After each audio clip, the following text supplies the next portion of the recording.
This episode is brought to you by Muntins Malts, a company that is passionate about providing premium malts to brewers worldwide. For over a century, Muntins has been a leading supplier of brewing and distilling malts, offering the finest British malted barley on the market. You can experience the difference Muntins offers by joining a recipe receiving tier of our Trub Club, because every kit that ships out now includes premium Muntins malt. You know, we've known the Muntins crew for a long time, and I can tell you, friend, you're going to love brewing with their grains. Ask your local supply shop to carry Muntins malts, or homebrewers can join our Trub Club at homebrewhappyhour.com/club, be a part of the community, and come brew with us. Thank you, Muntins, for supporting our efforts and homebrewers worldwide. Today's show is brought to you by Hopsdirect.com. Grown in the esteemed Yakima Valley on the Peterball family farm, Hopsdirect.com offers the widest variety of hops available online at incredibly competitive pricing. It's simple. They grow hops, they sell hops, and they ship hops straight from their family-owned farm to your doorstep. Producing the highest quality hops is Hopsdirect.com's passion, and they're proud to be an independent grower in the craft beer industry. Go to Hopsdirect.com right now and get what you need to make your brew day better. That's Hopsdirect.com. Today's show is brought to you by Imperial Yeast. You hear us gushing over Imperial Yeast all the time, and that's because their yeast performs for us in every batch that we brew. Imperial Yeast is adored by commercial breweries and home brewers alike. Their pitch-right pouches are jam-packed with over 200 billion fresh yeast cells, guaranteed to deliver flawless, fast fermentations every time. Imperial Yeast strains are grown by a team of pro brewers and home brewers who live to help other brewers learn more and ferment better. Join any recipe receiving tier of our Trub Club and get a free upgrade to premium Imperial Yeast with every recipe kit that ships out to you. Learn more at homebrewhappyhour.com/club and come brew with us.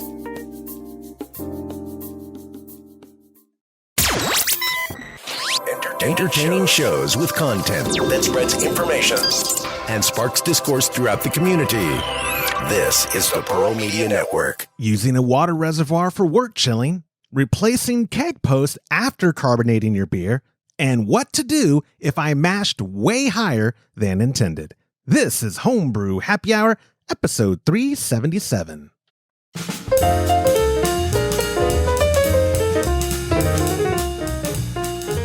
Well, hello and welcome back to another episode of the Homebrew Happy Hour. This is the show where we supply the answers to your homebrewing questions and discuss all things related to craft beer. And if you have a question you'd like us to discuss on a future episode, you could go to homebrewhappyhour.com, click on that submit a question link at the top of the page, or even better, you could call it into 325-305-6107. And if I use your voicemail question or feedback, but preferably question, on a future episode, you get yourself a $25 gift card to kegconnection.com. I'm one of your hosts, Joshua Stubing, joined today by the president and chief keg washer of kegconnection.com, Mr. Todd Burns. Mr. Todd Burns, how are you doing today? Doing great. Thanks for asking. That's true. That was very business. And we see your ring light in your glasses. Hey, you just went to the ophthalmologist. Did you get a new prescription, or what's going on? Yeah, he said my vision was actually real good. Oh, whatever. So, you lie about what your doctors tell you, or your doctors are... I mean, it's bad up close, but I thought it was deteriorating long range, and the correction. I mean, I did order a pair of glasses, but it's so minimal, I couldn't believe it. No way. Okay. Well, sometimes you wear glasses and sometimes you don't. Are you wearing the readers? I always wear glasses for reading. It's the long... All right. I just meant, are you actually reading the questions this week? Is that why they're on your face right now? Oh, I just was trying to make sense. I actually don't recall if you normally wear glasses or if you don't. Sorry. I do. If you go back on every podcast, I pretty much always have glasses on. Oh, okay. Yeah, it's a 50-50, right? It's kind of, I can't believe you never noticed before. I know. I'm sorry. I don't notice my wife when she gets haircuts sometimes, and that's like the end of the world. I've been there. Been there, done that.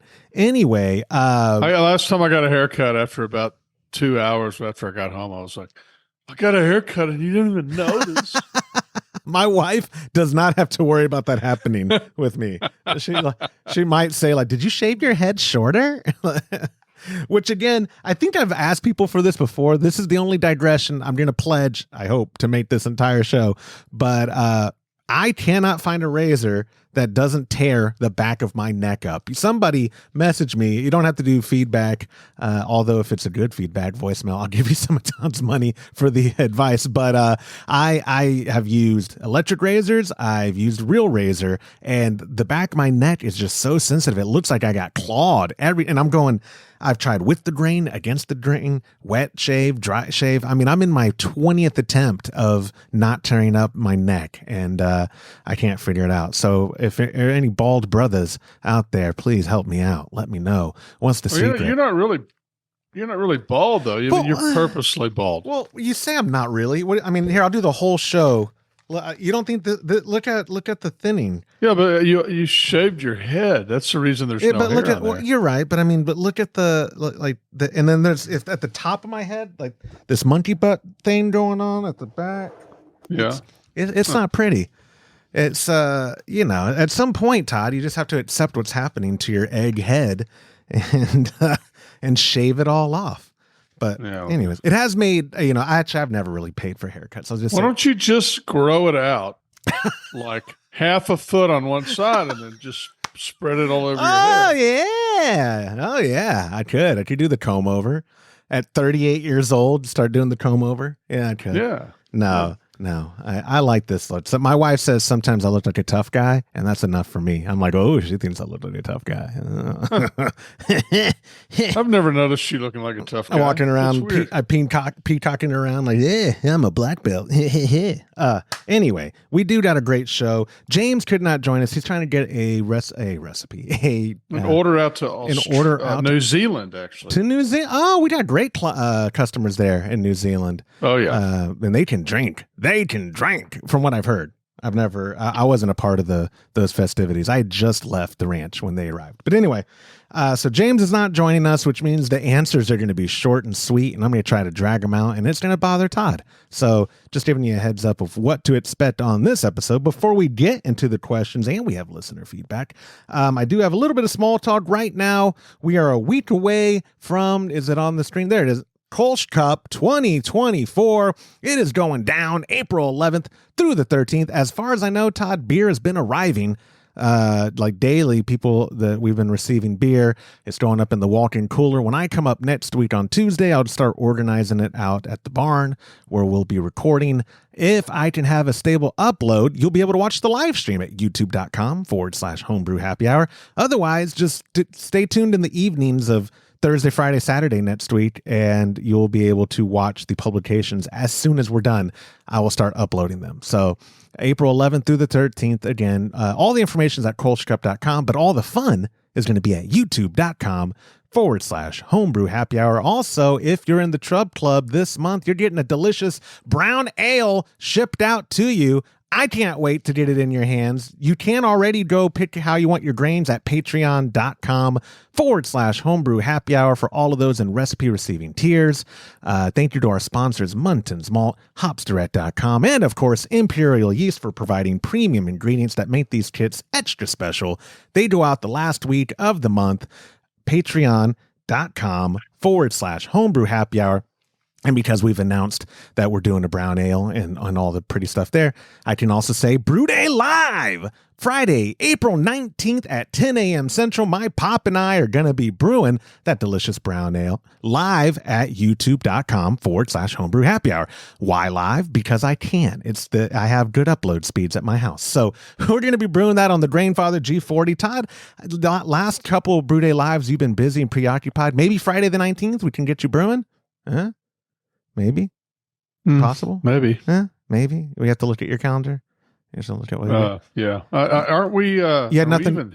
Yes, are you sure we're even here? That's the Friday before we leave for CBC. I don't have a slide for CBC, friends, but if you're going to be in Vegas, Sunday the 21st through Wednesday the 24th, we're going to be working Todd and I, actually, it will be Todd and I, splitting our time up between the FOTS equipment booth and the Hubertus beer booth. I don't have booth numbers yet. I know they're available. I just didn't have them written down. Oh, the 19th. I'm working that day.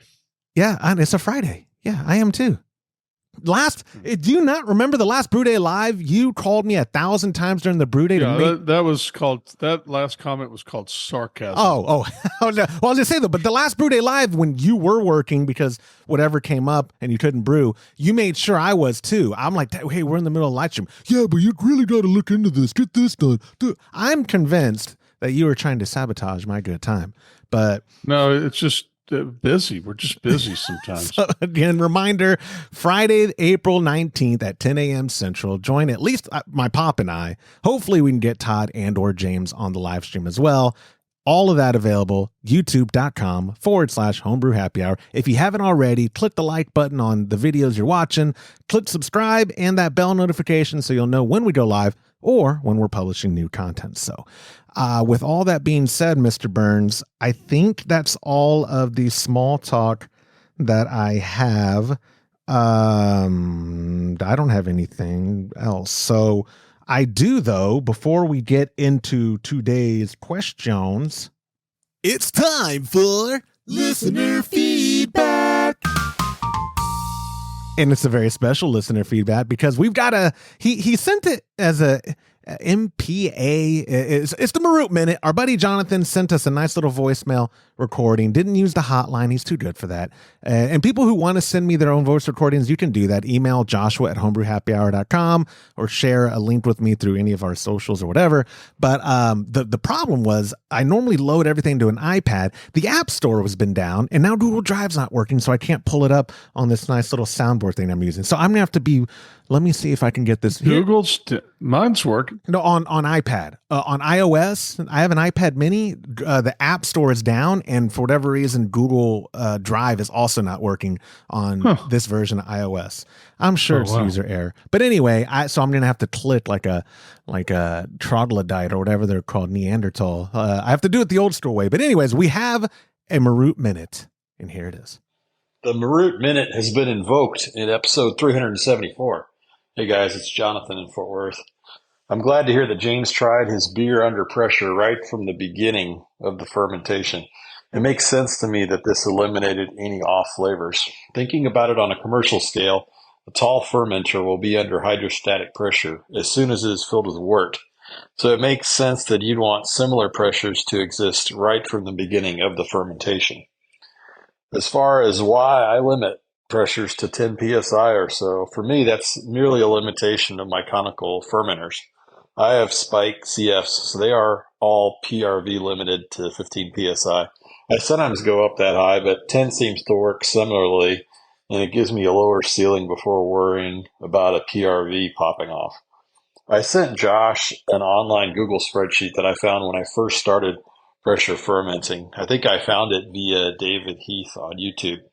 Anyway, this crowdsourced spreadsheet has about 50 entries for various yeasts at various temperatures and pressures. I'd encourage folks to reference this for ideas and then try new things. But like Todd, I don't think you want to pressure ferment a Weiss beer. In fact, many commercial operations utilize shallow, flat fermentation vessels with open tops to ferment those types of beers. You'd have to conclude that doing so will minimize hydrostatic pressure and allow those specific types of yeast to best express their characteristics. Thanks to Todd for his expertise on my CO2 bottle issue. I gladly exchange this excessively long minute for your good work. As always, good stuff about Josh. Yeah. We'll catch you later. Yeah, see, he snuck that in too. What was the thing that y'all worked out? So he had an issue with his CO2 cylinder. We ended up filling it. And I just said, well, I know I'm going to owe you for a minute at some point, so we'll just call it even. So I didn't charge him to. Right, so don't send that guy a coupon or anything, because I paid in full on that one. Speaking of CO2 things, you've got Vilver trained well. So I didn't even know that CO2 cylinder I brought up last time was out of date. And I told him to watch you especially. Oh, dude, he did. Oh, you know how bad I felt because he thought I was trying to pull a fast one too, and he was like telling me like, trying to put the guy in danger. He was he called me out. I was like, oh no! I swear, I really didn't even look at the date. I thought this was fresh, Vilver, and he was like, no. So yeah, I had to, I had to take one of yours. But anyway, the Marut Minute, yes, all that good stuff. I actually, after he sent that to me, I had more questions about him because I did a pressure transfer, and I've learned adding to my flow of, like I talked about on previous episodes, where we're going to brew, we're going to ferment under pressure at room temp. We're going to go to kegs, and those will have floating dip tubes on them as secondary fermentation, basically for cold conditioning, and then to serving kegs from there for my quest of clear beer. I've also added to the flow. I've been doing it wrong, and I'm doing that in air quotes, Todd. When I've been pressure transferring, I haven't been probably doing it the best practices. I've just been kind of getting away. So what I'm going to start putting a spunding valve on the keg I'm going into, and having that keg set at the same pressure the vessel's at, the Firmzilla, which is 10 to 12. They'll be at the same. That should then eliminate some of the foam issues that I was having on this last transfer of the pale ale, because I don't understand. How are you going to do that? So I'll know what the pressure is based off that spunding valve on my Firmzilla. Yeah. And I'm going to pressurize the keg I'm transferring to the exact same pressure. And then it won't transfer then. Why wouldn't it? It'll be hissing. It's not going to be closed. They will be. They will be. You're saying they can't be at the same pressure and a transfer occur? Well, how are you going to? So how do you push something at 10 psi into something that's already at 10 psi? Oh, I didn't think about that. See, maybe I misunderstood him, because I had a text from him that was basically. Yeah, maybe you could do it like maybe a few degrees. I mean, you have to have some pressure. Here's the advice I was given. You need the keg and fermenter to have the same pressure before the transfer starts. Otherwise, any CO2 in solution could begin to foam, and you'll lose carbonation and possibly flavor. Set them to be the same via the CO2 bottle, then put the spunding valve on the gas keg post. Start the transfer by opening the valve on the fermenter and cracking the spunding valve. You should hear it slowly hiss throughout the transfer. Then there would be no foam. Okay, so he is releasing pressure on the spunding valve. Yeah. Well, but so the then it wouldn't be. valve would have to be set at a lower pressure than what you're pushing it so into. that it's not doing back pressure. Yeah, we would just stop transferring. Right. Well, see, so the way I've been pressure transferring was just leaving the pressure relief valve ring open. That's all. That's what I do. That's how. So you haven't had excess foam issues, but you also keep your beer. You get it cold with the glycol chiller before you transfer, and mine's been at room temp when I transfer. I bet the temperature is the reason I've been having foam issues. Right? It's foaming up a lot while you're transferring. Yeah, I mean, I do get foam that shoots out the top. I do about 2/3 in, it starts foaming out the top. It's not. Yeah. What I normally do is I transfer in with the valve closed. And then once it stops flowing, I'll open the valve up. And completely open it up? Maybe that makes a difference. You'll completely open it at that point? Completely open it up. Oh, see, I need to try that. When y'all give But you're going to get some foam. I mean, he's right. If the closer you have to pressure, the better. But you can't. There has to be some pressure difference, because once one vessel has 10 and the other one has 10, there's not going to be any movement. Right. So I'll give you a good example would be, let's say on the one that you have that has the spunding valve on it. Let's say you put that at 15 somehow, like you filled it up to 15 and had the spunding valve set, and then you connected the keg to it at 10, it would flow the other direction. No, that totally made sense. You're right. I didn't think about it.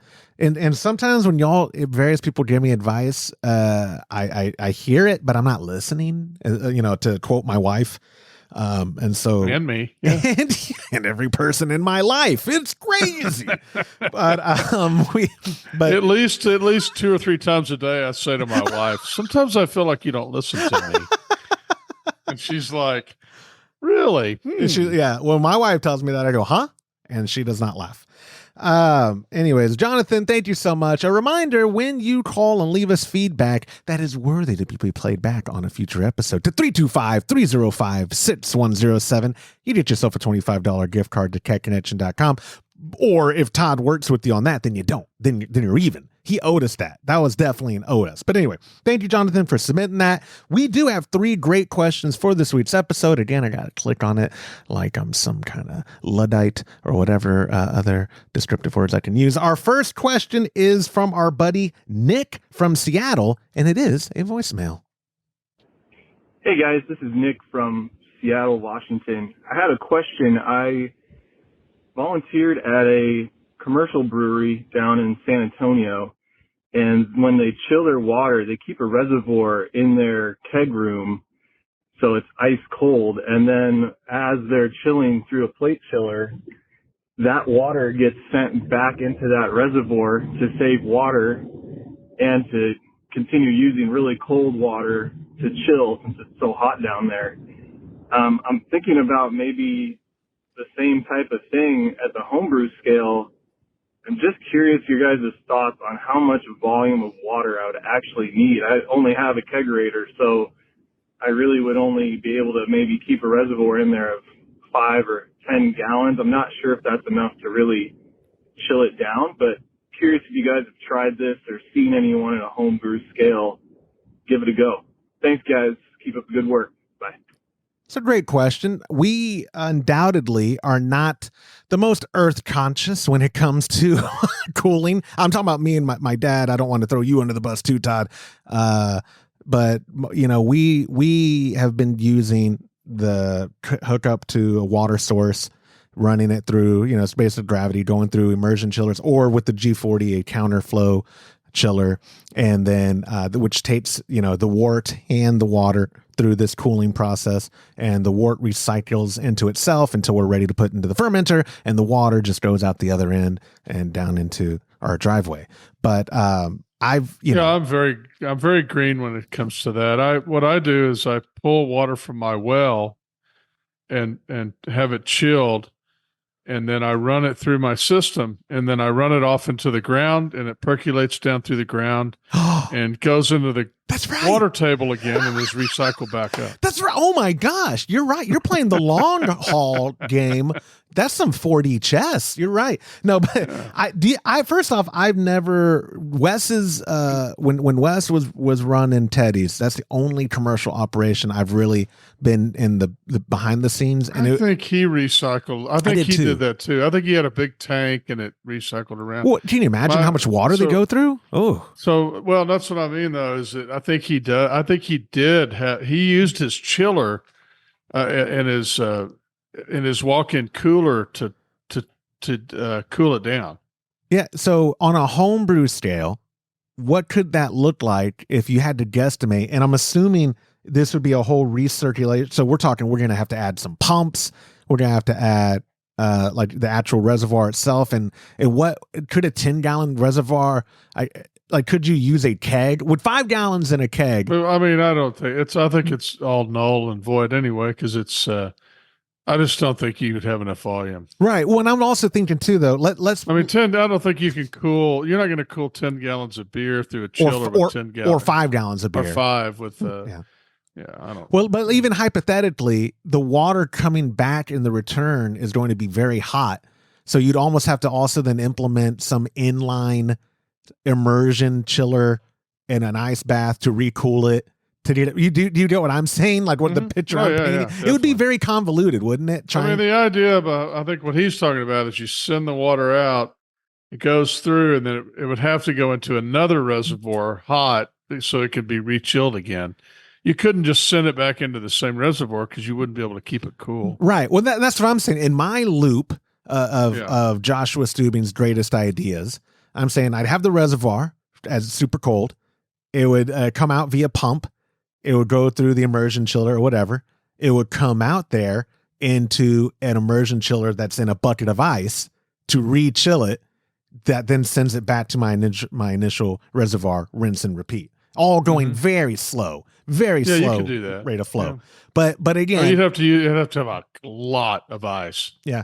If you were going the Captain Planet's Earth Day saving the world route, I think that's why a lot of people, especially in like Australia, do the no chill method, because it saves a ton of water. You just put it in those cube things that the fermentation cubes, or I forget what they call them, Kedland sells them, I believe. And you let it sit overnight, and then the next day it's at temperature to pitch and you go. Have you ever calculated how much water you are using during chilling? I've never even thought to. I could look at my water bill and I mean, I have an idea because I know what my flow is on my well and everything, but it's a lot. I mean, it is. So this is an old joke between my wife and I as well, I always ask her, like, how many gallons would you use to chill a thing of beer? And she'll say a lot.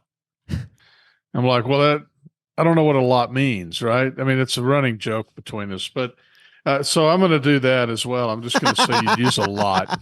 It is true. You know what? My aunt on a recent batch used their swimming pool to like recirculating the water through their Wort chiller and then back into itself, and that worked for them. That's funny. Isn't that cool? Especially during the winter, right? Right. Well, so in our buddy, you wouldn't want to do that on my pool in the summer. No, your pool degrees. gets super hot. Yeah. Trong, who from Homebrew Lab, who was just on the show, he actually does the immersion method. He's in Sacramento. I'd bet their water, if he wanted it to be, is perpetually 68, right? Or cooler, like year round where he's at in California. But he actually just takes his little, the all-in-one that he invented and just sets it in there.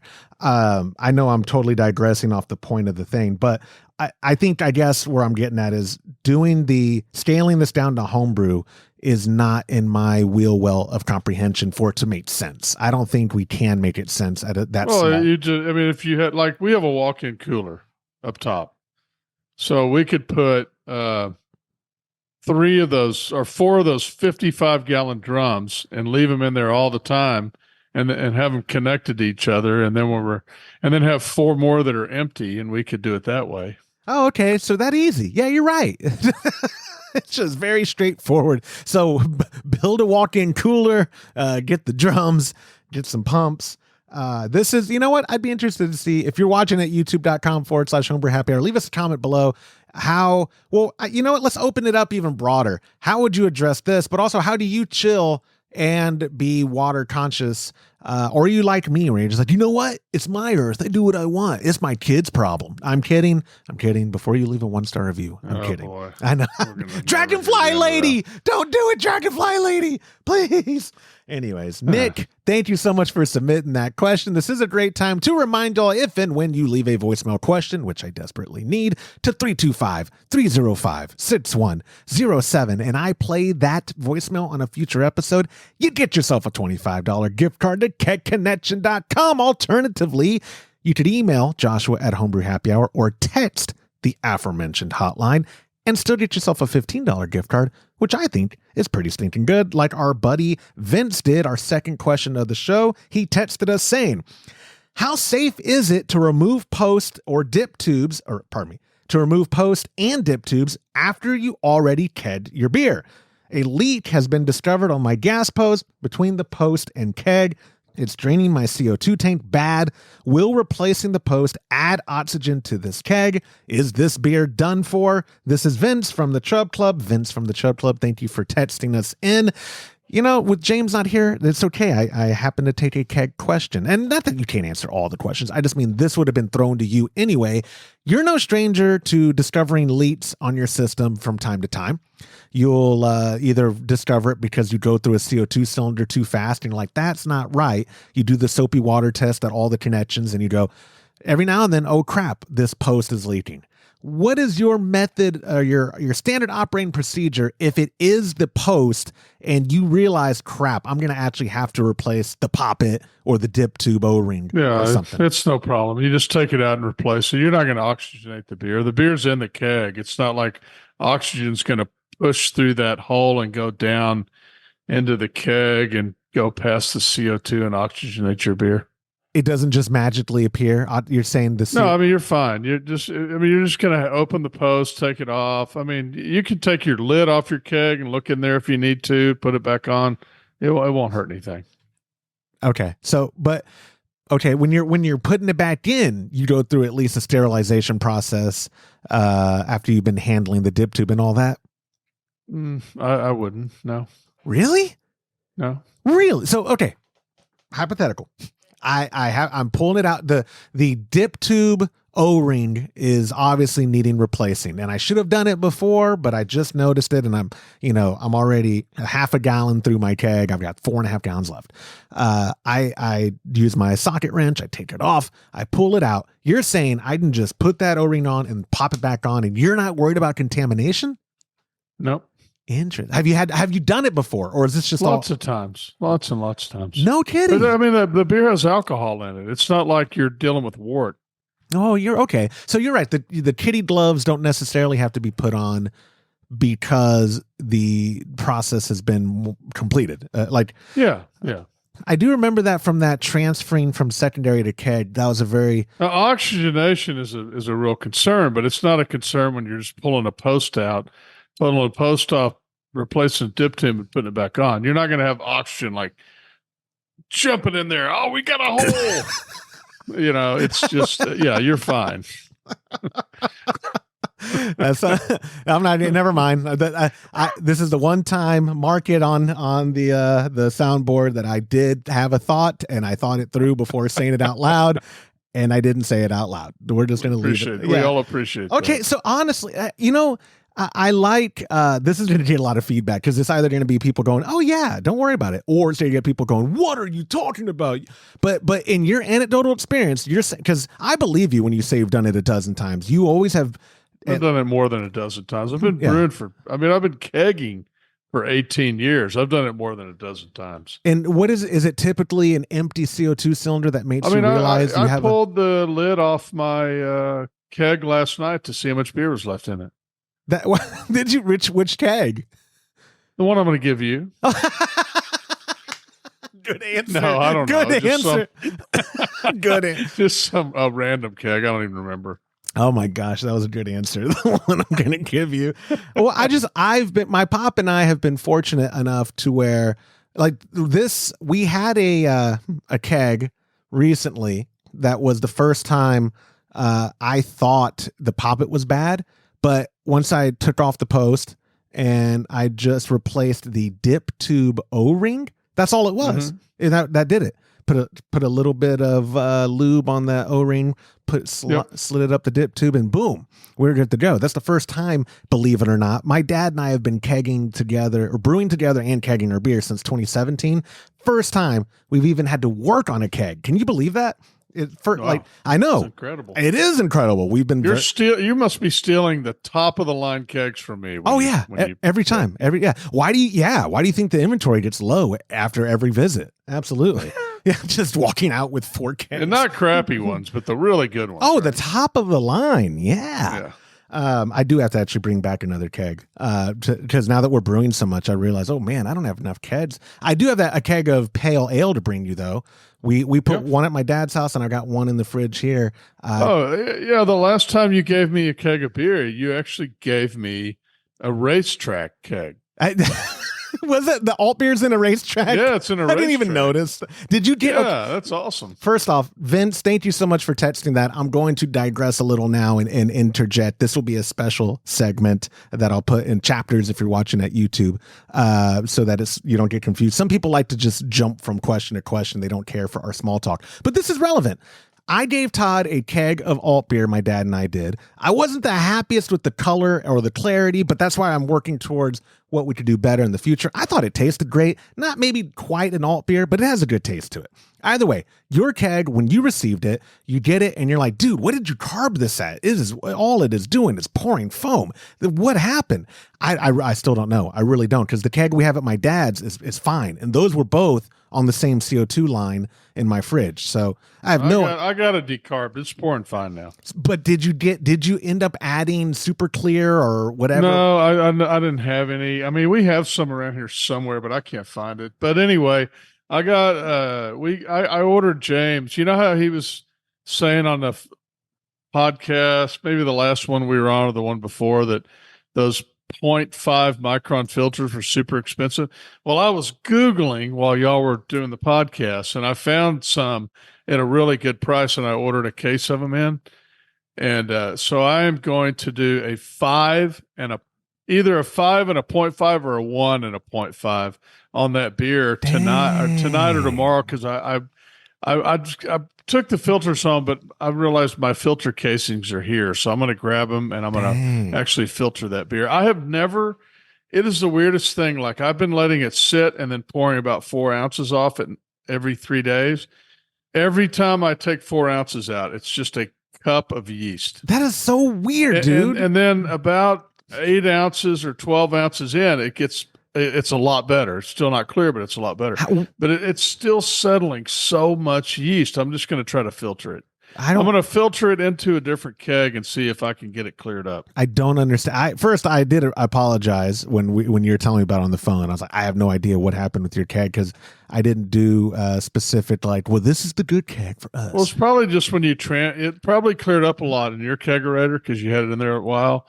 And then when you transported it, it got all shook up again. But for it to sit, for it to be able to pour clear after a few, but then go back to the next couple days later, it because more's falling out. It's not clear. It's just not pure yeast like it is in the first 3 or 4 ounces. It's not, but it's not a bad beer, right? Once you actually get to a great drink beer. beer. I just need.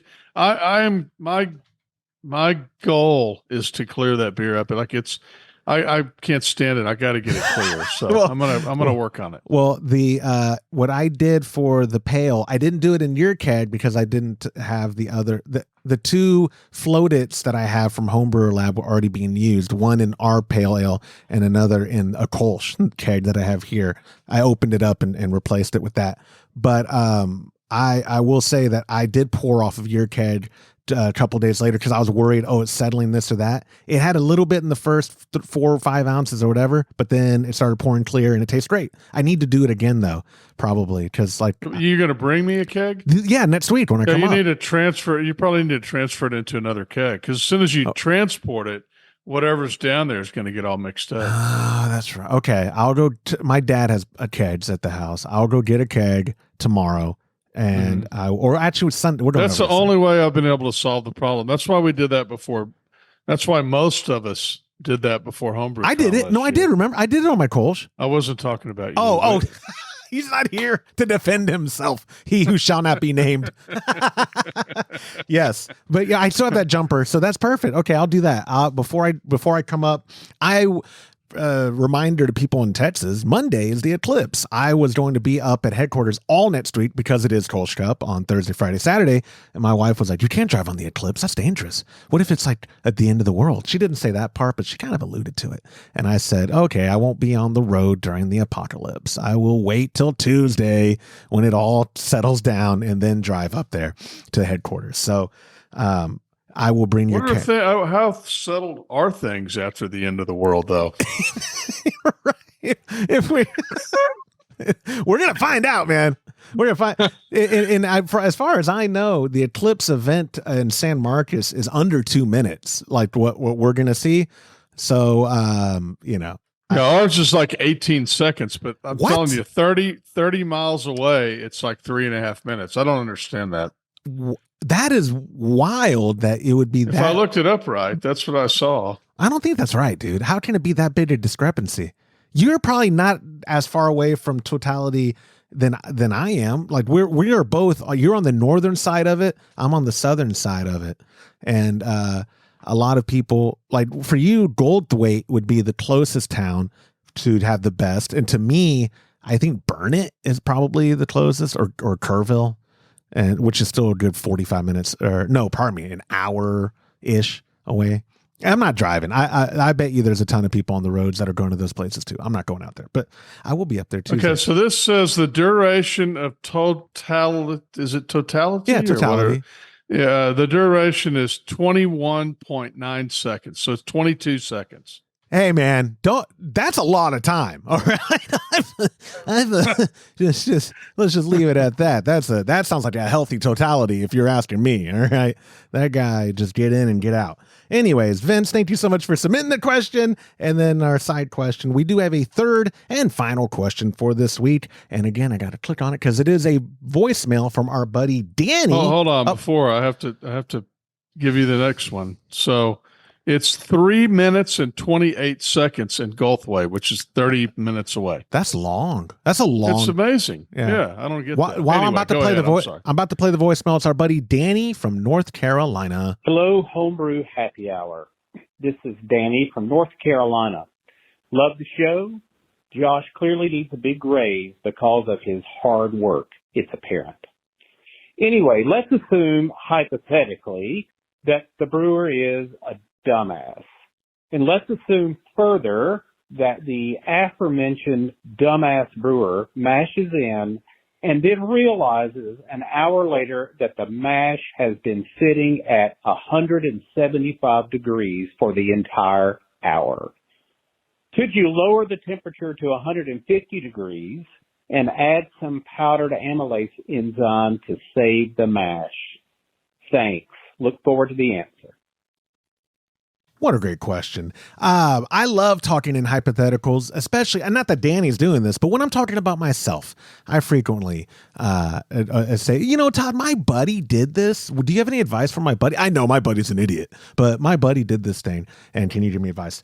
As an electric brewer now for the last few years, it has made it a lot easier for me to not mash outside of where I want it. It's very like as I am setting it very precisely. This batch, I want it this or this or that. But it happens, right? It happens. What would you say if you realized after a full blown hour of mash that you did that way too hot? Is there any coming back from that, or is that going to just be what you get from that batch and live and learn? Don't do it again. Yeah, it's going to be what you get from that batch. Yeah, so there is no coming back at that's what I assumed, right? I've never done it, but I assumed I'm not going to just be like, oh, wait, mash, I'm going to trick you now and redo you. Like the damage, in air quotes, because it's subjective if it's damage. Some people, I don't know about it. I guess it depends on the style. I don't know what I'd want so high. And I forget. 175 is high, though. I mean, I don't know what you would get. I've never tried it, so I really don't know what you'd get. You're getting a lot of sugars is what you're getting. You're right? going to get a lot of sugars, I think. Yeah, so I don't know. Yeah. It would be, but yeah, I think after that hour, it's not worth spending more time on the mash at that point, right? Right. I don't think there's any, and now, but to address the last part of his question, I am a total stranger to powdered amylase or adding any kind of enzymes in my mash. Are you familiar with using those and what the purposes of them, and can they save a mash that was done, 175? I don't know anything about them. Oh, I like it. This would be a quick answer. Hold on. My wheels are turning to try to drag it out. Like, can we phone a friend? Where's James? Call him into the office. But I would say you can't. I would say you wouldn't be able to add the powdered. I don't think that you could add them and somehow save the recipe. But I mean, I could be wrong, but I don't think so. Right. So, but again, at the end of the day, you would not, the batch, you're not going to give up on it. You're still going to go through with your boil, your hop schedule, fermenting, and just see what you get. Or do you think let's, I'm trying to think of any style you'd brew this English brown ale that we're going to be doing. And oh my God, we were way out of the range. Would you just say, you know what? I'm going to cut my losses. I'm going to get new grains. I'm going to start it over. Or would you just see where it left you because we're frugal people and we don't want to go spend another whatever it is to get the 11 pounds of grains again? Yeah, I don't. I don't know. I mean, I don't think you're going to get anything out of it. I mean, I don't think it would. I mean, it wouldn't hurt to ferment it at that point. You could see what you get. No, but I'm saying you and Todd Burns, would you just scrap it and go get more grains and start? That's what I do. Okay, That's what I want your answer, not the canned like, well, what a brewer should do. No, I mean, knowing you, like for me, I mean, if I did it on accident, I might ferment it once just because to see what it happened and what it tasted like. I mean, I might do that just so next time we get this question, I could say, yeah, I've done that before, and blah blah blah. I'm gonna sabotage your next batch that I'm up there. I'm gonna behind your back bump up the Brautag up to 175. I'm gonna be I always watch you. You do. Well, that is the thing. Not Danny. We are not throwing you under the bus. You're not a dumbass, or this hypothetical brewer is certainly not a dumbass, especially after recommending a raise for me. That's the biggest point. When you said dumbass brewer, I just assumed you meant me, Josh, or James, because we've all done stuff like that. Oh, yeah. I've not done this specific thing, but I've done. No, I haven't either. But I have done other stuff that's probably. I mean, one of my favorites was like the third time I dumped all my grains in, and then realized I forgot to put the false bottom in. Yeah, I like that. Like, I could see you doing that once, but how could you do it a third time? And when we were filming that Extract Brew Day, and you were doing steeping grains, and you poured them directly into the water. Yeah. We have that on film. We have that on film. We have that on film. So the last time it was Eric and I were brewing an ESB, and I did that with a false bottom, and I spent like 20 minutes getting all that crap out of there, putting it in different buckets, cleaning the thing, putting the false bottom in, starting over again. Like the best ESB we had ever brewed. Shut up. And our running joke was, it's going to be such a pain to do the same brew again. Every batch. Yeah. Like, okay, Todd, the false bottom's out, pouring the grains. Yeah. Okay, get buckets. Yeah, get buckets. That is wild. I don't remember that batch. Was that recent? Was that the one that? No, it was like 3 years ago. Oh, okay. I'll just say, because my memory, the cooler brew, which at youtube.com/homebrew happy hour is one of our most popular videos. That batch you and James did was an ESB.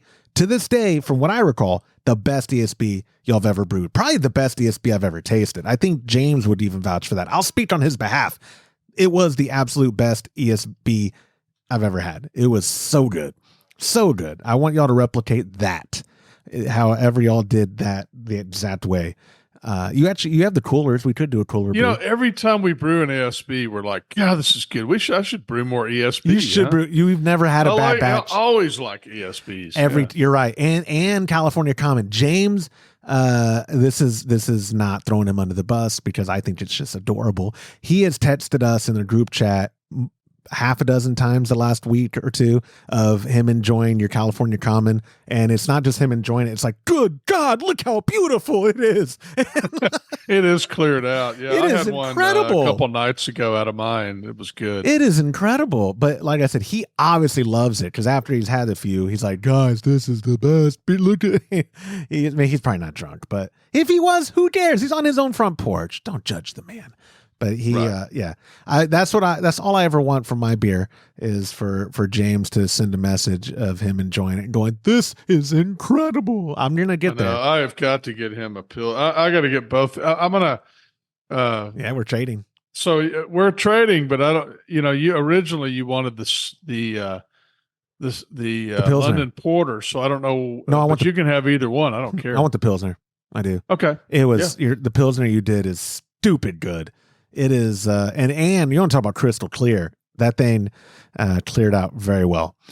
And I say crystal clear. I haven't had it since you've kegged it. Maybe I should transfer that into different kegs for y'all. I may try to do that. That way we know it's not going to get all mixed up. Okay. Well, when I come up there, I'm actually going to buy another a lid for a floating dip tube.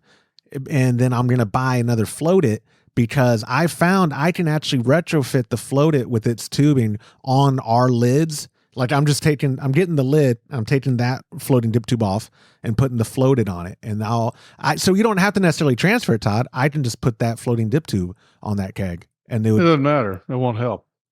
If there's crap in there, but the float it filters and you shake it all around, it's going to be, the whole keg from top to bottom is going to is going to have crap floating in there when you get home. Let's do a short video on it because I think that does that make sense? Yeah, but they're about to be available at kegconnection.com next week. But look, this is what I'm saying. You take a keg and all the stuff is settled down to the bottom, so you're getting clear beer. Well, sometimes you don't get clear beer because you got the dip tube that goes all the way down into the little divot, right? But let's say you take a floating dip tube and you put it on top. You're going to get super clear beer on the top, and it's not as clear at the bottom. If you take it from here to San Marcos and it shuffles all the way, then by the time you get there, it's all going to not be clear. But you're also saying that the filtration that he has built into it is not enough to change that. I don't think so, no. That's where I would love to know. I mean, I'd love to try because then that would be the ultimate selling point of hey. Well, I mean, I don't know how many. I don't remember the microns, but yeah. It was that 2-stage filtration. I don't remember it either. But I'm just hopping on the Homebrewer Lab hype train right now. But I do want another one anyways. I have been enjoying them, and I do think they make a difference in regards to being able to pour clearer beer without residual. Or where it would help you a lot on a situation like that would be as it's set in your kegerator for a few days, it's going to get clear on the top first. There we go. Yeah, for sure. So you could drink clear beer much faster. There we go. Yeah. You just wouldn't want to be able to drink clear beer as soon as you open the door and put the keg in your fridge. But you've told me, and when I've transported beer from you before, I've always let it sit at least a couple days before we tap into it, just for the sake of cooling back down. It's a 3-hour drive. It's not the longest. This beer is so clear. It's amazing. The pills? Yeah. Oh, I know. You showed me the photo, and it was clear out of your fermenter, dude. The CF15, you poured. It was close. It was close. It wasn't as bright. Totally clear, but it was clear. So sitting in the kegs for a couple of weeks just made all the difference in the world. It's a beautiful beer, but even more importantly, it's a delicious beer. It is German pills. I know at the end of the day, it doesn't matter. That's the recipe, not a Czech pills? No, it's definitely a German pills. Definitely. Yes. Ja, Todd, a German pills. Northern German pills, not a southern. Just a northeastern, very specific region. It's anyways. Danny from North Carolina, thank you for submitting the question. Mr. Burns, that is all I have for this week. I sincerely appreciate your time. This is an episode 2. If you feel like we glossed over any of the answers, give us your feedback. Call it in 325-305-6107, or do me a favor, if you're watching this at youtube.com/homebrew happy hour, leave a comment, even if you don't have feedback, but leave a comment. It helps the algorithms. Click like, subscribe to the channel if you don't already. We are trying to do more content than just the long form episodes every week, and your interaction with our content greatly helps us on the platform, I'm told. So with all that being said, Mr. Burns, I'll see you all next week, basically. So Kolsch Cup, we are doing a podcast in addition to Kolsch Cup. Well, all we're gonna do is talk about Kolsch Cup on the podcast. No, actually, next week I already saved us time. I did an interview with the guys from Pinter, so I'm going to publish that, so that way we can just focus on drinking. Okay, sounds good to me. Right? I'm a big picture thinker. But anyways, I'll see you next week, boss. All right, thanks. Bye. And that will do it for this episode of the Homebrew Happy Hour. If you have a question you'd like us to discuss on a future episode, go to homebrewhappyhour.com and click on that submit a question link at the top of the page, or even better, be our best friend. Get yourself a $25 gift card when we play your voicemail that you leave at 325-305-6107. Thank you to our show sponsors like Muntons Malt Premium Grains for a better brew day. If you aren't already brewing with Muntons, give them a try by joining our Trub Club at a recipe receiving level. For the best hops available online, give our friends at hopsdirect.com a visit and pick up what you need for your next brew day. Also, get a pack of Imperial yeast along with premium recipes from us when you join the Trub Club. Go to patreon.com/homebrew happy hour and come brew with us. On behalf of Todd Burns, the absent James Carlson, and the Pearl Media Network, I'm Joshua Stubing. Thanks for listening.